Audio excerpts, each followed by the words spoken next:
Good morning प्यारे साथियों, कैसे हैं आप लोग। मैं नारायण निरमा यूपी के ऑनलाइन संकल्प प्लेटफॉर्म पर आपके लिए लेके आता हूं डेली के करंट अफेयर्स। तो चलिए बिना देरी के शुरू करते हैं। भारत का शीत मरुस्थल जैव मंडल आरक्षित क्षेत्र बायो रिजर्व एरिया है, ये कौन से स्टेट में पड़ता है भाई? हिमाचल प्रदेश में पड़ता है। और इसके ऊपर न्यूज क्या है कि इसको यूनेस्को के नेटवर्क में शामिल कर लिया गया है। यूनेस्को के नेटवर्क में शामिल कर लिया गया है। जो शीत मरुस्थल से रिलेटेड जैव मंडलीय आरक्षित क्षेत्र है जो हिमाचल प्रदेश में पड़ता है, उसको यूनेस्को नेटवर्क में शामिल कर लिया गया है बेटा। भारतीय वायुसेना ने 2025 में किस लड़ाकू विमान को विदाई दे दी? कौन सा लड़ाकू विमान है जो आउटडेटेड होकर अब हमारी वायुसेना का हिस्सा नहीं है? तो यह है MiG-21। ये जो MiG-21 है ये वर्तमान में भारत की जो है वायुसेना है उसका हिस्सा नहीं है, इसको रिटायर कर दिया गया है और इसकी जगह राफेल और सुखोई जैसे विमान हैं वो हमारी वायुसेना की शोभा बढ़ाएंगे। मई 2026 तक चीफ ऑफ डिफेंस स्टाफ के रूप में सेवा विस्तार किसे मिला? हमें पता है अनिल चौहान जी थे। मई 2026 तक तो थे ही ये, इसके बाद इनका सेवा विस्तार हो गया और वर्तमान में हमारे जो सीडीएस हैं वो जनरल अनिल चौहान ही है। चलिए भी नेक्स्ट क्वेश्चन है। रक्षा मंत्री ने टाटा एडवांस्ड सिस्टम की पहली विदेशी रक्षा विनिर्माण सुविधा का उद्घाटन किस देश में किया? इसका उत्तर है मोरक्को में। भारत के सहयोग से एक जो एडवांस सिस्टम की विनिर्माण जो रक्षा के क्षेत्र में एक निर्माण इकाई खोल ली है भाई। निर्माण इकाई खोल लिया और वो कहां खोली है? मोरक्को में। इब्न बतूता किस देश का था? इब्न बतूता बगल में जूता है ना। तो ये जो इब्न बतूता ये मोरक्को का यात्री था ना, वही देश मोरक्को है भाई। ठीक है, चलो। दुनिया की सबसे बड़ी सरकारी वित्त पोषित स्वास्थ्य बीमा योजना कौन सी है जिसने हाल ही में 7 वर्ष पूरे किए? कौन सी है भी? सरकार द्वारा चलाई जाने वाली स्वास्थ्य बीमा योजना, सबसे बड़ी स्वास्थ्य बीमा योजना जो सरकार चलाती है कौन सी है? आयुष्मान भारत, पीएमजेवाई। पीएमजेवाई है ना, प्रधानमंत्री जन आरोग्य योजना। प्रधानमंत्री जन आरोग्य योजना पूरा नाम इसका अगर देखा जाए पीएमजेवाई, तो प्रधानमंत्री क्या है बेटा? जन आरोग्य योजना। प्रधानमंत्री जन आरोग्य योजना है, ठीक है, आयुष्मान भारत। चलिए भी 22 सितंबर 2025 से लागू नए जीएसटी सुधारों के तहत कितने मुख्य कर स्लैब रखे गए हैं? पहला बेटे 5% खाद्यान्न सामग्रियों पर, तेल हो गया, जो सरसों का तेल हो गया, इस प्रकार के जो खाने के जो आइटम थे उन पे 5%, जो डेली उपभोग के। बाद में 12% है जो व्यापारिक किस्म के खाने के उपचार हैं, जैसे बिस्किट हो गया और हो गया, उन पे 12% का जीएसटी था। फिर एक स्लैब थी 18% की, फिर एक लग्जरियस और थी 28% की, है ना। तो ये सारी चीजें हैं, इनको हटाकर अब सिर्फ 2 ही स्लैब रखे गए हैं, 5 और 18 वाला। 12 वाले आधे इधर कर दिए, आधे इधर कर दिए, ऐसे ही 28 वाले इस 18 में कन्वर्ट कर दिए। तो 2 ही स्लैब है बेटा, या तो 5% जीएसटी देना पड़ता है या 18% जीएसटी आपको देना पड़ता है। एक रॉयल एनफील्ड नाम की बाइक आती है भाई, रॉयल एनफील्ड बुलेट जिसे बोलते हैं ना। तो पहले वो क्या है, इस 28% वाले में थी, अब वो 18% वाले में है, यानी कि 10%। अगर 1 लाख की बाइक होती तो 10,000 रुपए बच जाते, है ना, 10,000 रुपए इस पे बच जाते। तो ये इसका सुधार किया गया है, अब 2 ही प्रकार की जीएसटी है वो हमें देनी पड़ेगी। दादा साहब फाल्के पुरस्कार 2025 से किसे सम्मानित किया गया है? यह किया गया है भाई दक्षिण भारतीय फिल्मों के अभिनेता मोहनलाल जी को। मोहनलाल जी को किया गया है। दादा साहब फाल्के अवार्ड है क्या? भारत की पहली बोलती हुई फिल्म थी आलम आरा, पहली बोलती हुई फिल्म। और भारत की पहली फिल्म थी राजा हरिश्चंद्र, जो कि मूक फिल्म थी। मूक फिल्म का मतलब है उसमें आवाज नहीं थी, बस अभिनय इशारों के जरिए वो मूवी है वो दिखाई गई थी, है ना। उस टाइम टीवी में आवाज वाली मूवी नहीं बनी थी। फिर पहली बोलती फिल्म थी आला मारा, जिसमें वीडियो और ऑडियो दोनों थे, है ना, वीडियो और ऑडियो दोनों थे, तो वो दादा साहब फाल्के ने बनाई थी भी, है ना। तो इन्हीं के नाम पर, जिन्होंने बहुत ही अपना पूरा जीवन सिनेमा को समर्पित कर दिया हो, उन लोगों को चुनकर यह अवार्ड दिया जाता है। साल में एक बार जो नेशनल फिल्म अवार्ड्स हैं उनमें इसको दिया जाता है, फिल्म फेयर अवार्ड्स में। तो ये इस बार का जो 2025 का है वो किसको मिला है? मोहनलाल जी को। किन 3 देशों ने 2025 को फिलिस्तीन को औपचारिक मान्यता दी? किन 3 देशों ने भाई? यूके, कनाडा और ऑस्ट्रेलिया, इन तीनों ने फिलिस्तीन को, ये बेटा फिलिस्तीन है, फिलिस्तीन को औपचारिक रूप से मान्यता दे दी है कि भाई ये कंट्री है और हम इसको मान्यता देते हैं। जैसे अफगानिस्तान में अभी हाल ही में क्या है, तालिबान ने हमला करके कब्जा कर लिया था ना भी, वहां की जो गवर्नमेंट है, जो गणतंत्र था उसको हटा के अब क्या है, राजतंत्र वहां पे स्थापित कर दिया है। वहां की सेना ने तख्ता पलट कर दिया, कुछ विद्रोही थे उनको तालिबान ने कवर कर लिया है और लोगों ने भी उन तालिबान का साथ दिया है वहां पे।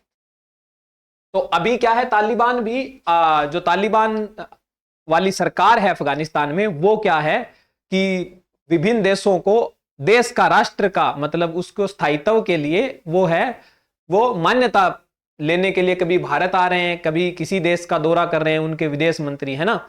तो ये चीजें हैं कि बाहर से अगर मान्यता मिल जाती है एज ए कंट्री के तौर पर, कि हम एक कंट्री के तौर पर मान्यता प्राप्त करते हैं, तो जितने भी जो उन पे सैंक्शन लगे होते हैं, उन पे जो प्रतिबंध लगे होते हैं वो हट जाते हैं और उनको एक देश के रूप में या व्यापार करने में उनको आजादी मिल जाती है। बीसीसीआई इंडिया क्रिकेट टीम का प्रमुख प्रायोजक कौन बना है भाई? कौन है भाई? कौन सा प्रायोजक मिला है? बायजूस तो पहले ही हट गया था, अब मिला है बेटा अपोलो टायर्स। अब भारत की जो जर्सी है क्रिकेट टीम की, उसके ऊपर अपोलो टायर्स लिखा हुआ आएगा, ठीक है, अपोलो टायर्स आएगा। तो जर्सी का स्पॉन्सर कौन है? अपोलो टायर्स है। भारत की पहली बांस आधारित जैव रिफाइनरी का उद्घाटन कहां होगा? कहां हुआ है भाई? ऑलरेडी हो गया है, और यह हुआ है नुमालीगढ़ असम में। कहां हुआ है? नुमालीगढ़ असम में जैव रिफाइनरी है। कौन सी? बांस आधारित पहली जैव रिफाइनरी। बहुत बढ़िया क्वेश्चन बनता है, नुमालीगढ़ असम में है भाई। 2025 से सीबीएसई कक्षा 10 व 12वीं बोर्ड परीक्षा हेतु न्यूनतम उपस्थिति कितनी कर दी गई है भाई? न्यूनतम उपस्थिति कितनी कर दी है? पहले 80% थी, 80% थी, वर्तमान में 10वीं और 12वीं बोर्ड के लिए 75% उपस्थिति है, वो जरूरी है। कितनी उपस्थिति जरूरी है? 75%। यानी कि 75%, यानी कि अगर 100 दिन स्कूल लगता है, 100 दिन आपके विद्यालय की कक्षाएं लगती है, तो आपको कम से कम 75 दिन है वो स्कूल में उपस्थित होना जरूरी है। कोई विशेष परिस्थितियों में कि कोई लंबी बीमारी है तो डॉक्टर की पर्ची वर्ची की वजह से छूट मिल सकती है, बाकी 75% है वो अनिवार्य रूप से। संविधान सभा ने हिंदी को देवनागरी लिपि में भारतीय आधिकारिक भाषा किस वर्ष अपनाया? किस वर्ष बनाया अभी?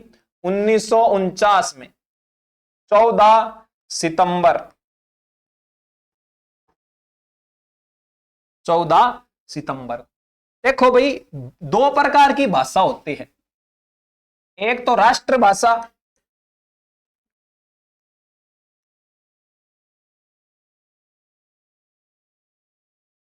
राष्ट्रभाषा, और एक होती है राजभाषा। तो भारत की 2 राजभाषा है। राजभाषा एक तो हिंदी है, और विदेशी जितने भी देश हैं उनसे जो बात करते हैं वो हिंदी में नहीं की जा सकती, इसलिए इसकी सहायक एक और लैंग्वेज है, उसको बोलते हैं इंग्लिश। ये दूसरी राजभाषा है। इसकी मदद के लिए संविधान में लिखा गया है कि भारत की कामकाज करने की भाषा हिंदी होगी, साथ ही विदेशों में और अलग अलग भाषाओं के अंतर को पाटने के लिए अंग्रेजी इसके सहायक के रूप में कार्य करेगी। इसके साथ ही भारत के संविधान में भारत की कोई अपनी एक राष्ट्र की भाषा नहीं है कि पूरा राष्ट्र ये भाषा बोलेगा। शुरुआत में 14 भाषाएं थी जिनको मान्यता मिली हुई थी। मूल संविधान में कितनी भाषाएं थी? 14। उसके बाद क्या है, कितनी भाषाएं और जोड़ी गई हुई? 8 भाषाएं और जोड़ी गई, 3 जोड़ी गई फिर एक जोड़ी गई और फिर 4 जोड़ी गई। ये 4 जब जोड़ी गई ना, ये बहुत बार पूछ लेता है आपसे भी। ये जो 4 जोड़ी गई है, ये कब जोड़ी गई थी? ये 1992 में जोड़ी गई थी। कब जोड़ी गई थी? 1992 में। 1992 में जोड़ी गई थी। इनके नाम थे बोडो, डोगरी, मैथिली जो बिहार की भाषा है, और संथाली। ये जो 4 भाषाएं हैं, ये 4 भाषाएं हैं, इनमें जोड़ी गई थी। चारों भाषाएं बोडो, डोगरी, मैथिली और संथाली, और कुल मिलाकर अब 22 भाषाएं भारत की आधिकारिक भाषाएं हैं। यानी कि भारत के अलग अलग राज्य के जो सरकारें हैं वो इन 22 भाषाओं में अपना काम कर सकती है। जैसे मराठी हो गई, है ना, कन्नड़ा हो गई, तमिल हो गई, तेलुगु हो गई, वो सारी की सारी भाषाएं इसमें शामिल होती है। राष्ट्र हिंदी दिवस कब मनाया जाता है? राष्ट्रीय हिंदी दिवस मनाया जाता है 14 सितंबर। कब मनाया जाता है? 14 सितंबर। मिजोरम के पहले रेल संपर्क का नाम क्या है भाई? क्या नाम है भाई रेल संपर्क का? मिजोरम का पहला जो रेल संपर्क है उसका नाम है बेराबी सिरांग। रेल संपर्क का मतलब है रेलवे स्टेशन।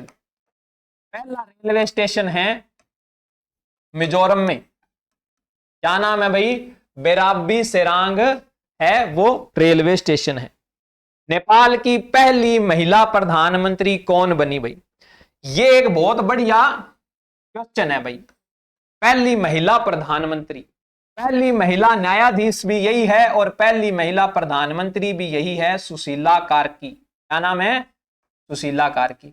ये पहली सीएम भी है, पहली पीएम भी है और पहली सुप्रीम कोर्ट की जज भी ये रह चुकी है। पहली सीजेआई भी उन नेपाल की रह चुकी है। ठीक है, पूर्व में ये सुप्रीम कोर्ट की जज थी और बाद में ये क्या बन गई? प्रधानमंत्री इनको बना दिया गया, है ना। हाल ही में हमने देखा था कि नेपाल में जेनजी यानी कि कम उम्र के लोगों द्वारा एक भीषण आंदोलन किया गया और उस आंदोलन के तहत जो तत्कालीन जो प्राइम मिनिस्टर थे केपी शर्मा ओली, उनको त्यागपत्र देना पड़ा। सरकार में और देश में अफरा तफरी का माहौल था तो उसको स्टेबलाइज करने के लिए इनको चुना गया। सुशीला कार्की जी को अंतरिम रूप से, इंटरिम रूप से प्रधानमंत्री बनाया गया। दुनिया के पहले डिजिटल जनजातीय विश्वविद्यालय, इंपॉर्टेंट है भाई, डिजिटल भी है और जनजातीय विश्वविद्यालय भी है। नाम क्या है? आदि संस्कृति। आदि संस्कृति। और किसने बनाया है ये विश्वविद्यालय, यूनिवर्सिटी किसने खोली है? ये जनजातीय कार्य मंत्रालय ने। जनजातीय से रिलेटेड कार्य करने वाले मंत्रालय हैं, उन्होंने आदि संस्कृति नामक डिजिटल जनजातीय विश्वविद्यालय बनाया है। याद करवा देता हूं एक बार फिर से, पहली जनजातीय या आदिवासी बोलते हैं, पहली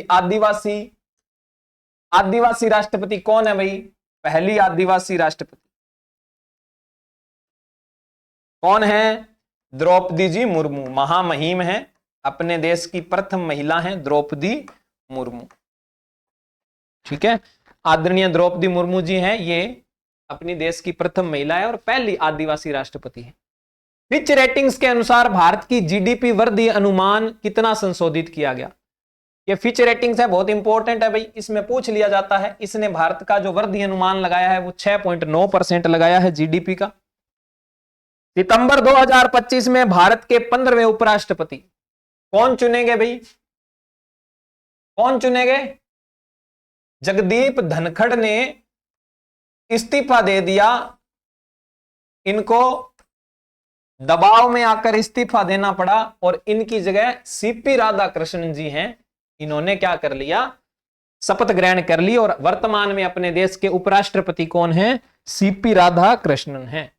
यूएस ओपन पुरुष एकल 2025 का खिताब किसने जीता?